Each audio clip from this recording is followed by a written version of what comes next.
Ethan Erickson back again on another podcast. Today we have Heath Hughes. My man Heath, men's volleyball team, senior, grad transfer from Grand Canyon University. Appreciate you for being out here today. So we'll just start just getting to know you a little bit. So just where are you from? What got you into volleyball? Just kind of a basic rundown. All right. I'm from Haines City, Florida. It's like not the cool part of Florida. It's just like right in the middle with all the farms, orange trees, and everything. And there's not a lot of volleyball like where I'm from. It's just like girls' high school and girls' club. And I played baseball for almost my entire life until my sister started playing when she was like 12-ish. And I would like pepper with her, bump the ball back and forth. And then when I turned 15, I drove up like an hour and a half to the nearest club and tried out. And then I kind of just took off from there. Did all your baseball aspirations kind of just leave, or how did you know volleyball was a sport for you?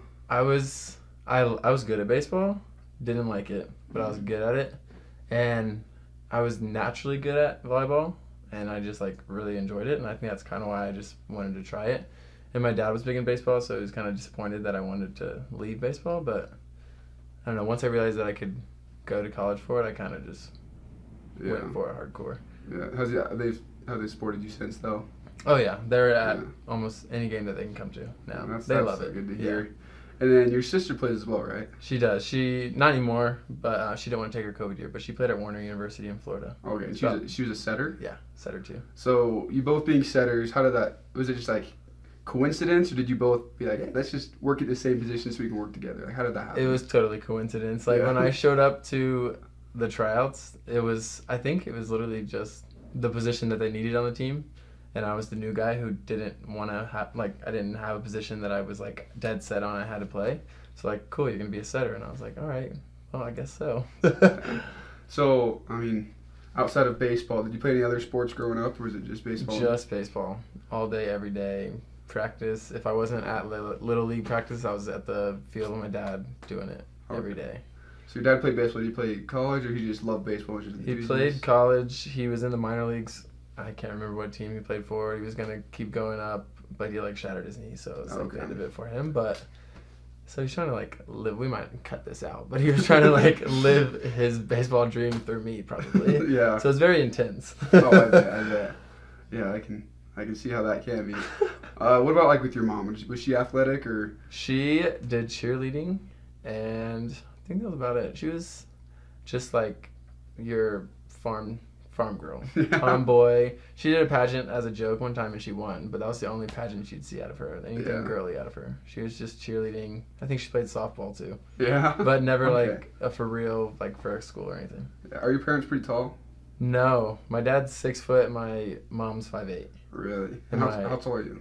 I'm 6'7". 6'7"? Yeah. That's what I kind of, you were walking through the door, I was like, yeah, that's probably Yeah. around there. What about your sister? Is she tall too? She's 5'6". So you just got lucky. I was 5'7" when I was a freshman in high school. Oh. So I wasn't expecting to be tall. Nobody. I was supposed to be 6'2", is what the doctor said on my little chart. Yeah. 60, and then so you turned 15, got into volleyball. What was kind of your course of taking you up until college? How did you get looked at by schools, and how did you train for that? I was pretty small, but I had the dynamics down. I had good ball control and everything, and I was good at the sport. So I didn't really get a lot of college interest up until I was going into my 17th summer after we went to nationals or anything, because that was when I was probably 6'5"-ish. Yeah. But honestly, I didn't even care when I was playing through club. I loved playing volleyball so much. I played it any moment I could. And then it kind of just fell in my lap. So I wasn't I knew I wanted to play in college. I didn't have any certain aspirations for certain schools or anything. I didn't care if it was D1, D2. I just wanted to go play. And then when the offers came in and I was talking to schools, I was like, okay, this is I was kind of I just liked playing volleyball. Yeah. And I wanted to keep playing. I didn't care where I went. No, I feel the same way about football. Yeah. You find what you love, and you just got to keep doing it no matter where you can go. Exactly. So what was your first offer that you got? My first offer was GCU. I didn't even give. Actually no. I don't know if it was my first. It was the first that I went on a visit for, because I got a couple emails. They wanted small D2 schools in Carolinas and stuff like that. They wanted me to go on visits, But it was like before nationals, and I hadn't gone on them yet. I was like entertaining it, but I hadn't. And then at GCU, but at nationals, GCU came and watched me, and like, we want to get you on a visit. I went on a visit like a month later. They offered me on the visit, and I just said yes. Like, I was like, okay, this is it. I don't want to do the recruiting process anymore. This is it. It's a big D1 school, the conference I want to be in. I'm done. Jeez. Yeah, that's so cool. Yeah. Just like, I love hearing this like stories about people, like how they get places, because it's such a unique thing that so many people don't experience. Yeah.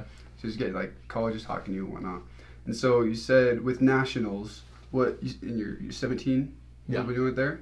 Where was that at? It was in Columbus, Ohio. Columbus, Ohio. And funny story, we were in 17 Open. We had like a pretty good team. We thought we were pretty good. We went 0-9. Oh. We didn't win one match. And it wasn't the first time that I've gone 0-9 at nationals. When I was 15 in Columbus again, we went 0-9. And the first thing that the GCU coach at the time, well, he's still the coach, Matt Worley, said to me was like, we really like you, but you need to figure out how to win. And I was like, awesome. Yeah, I mean, I'll work on that.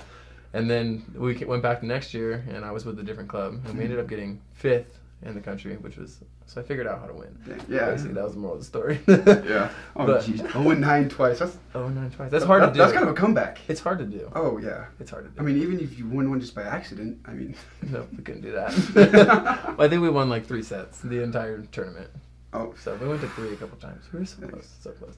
that didn't take away from your drive of like, oh, I want to keep playing, I want to keep beating. No, like, even if you're still losing, you're still playing the sport. Yeah. It's still fun. It sucks for a second. Yeah. And then you like it again the next day. Yeah, You that's know? such a good attitude to have. Yeah. Well, thank you for the part 1. Be sure to stick around for part 2 and part 3. We're gonna get a little bit more into Heath's life. So be sure to stick around for 2 and 3. Thank you for watching this interview. Please like and subscribe so you don't miss the other 2 parts of this interview, plus all of our other interviews we do with BYU athletes. We also like to give a special thanks to our Cougar Board insiders for making this possible.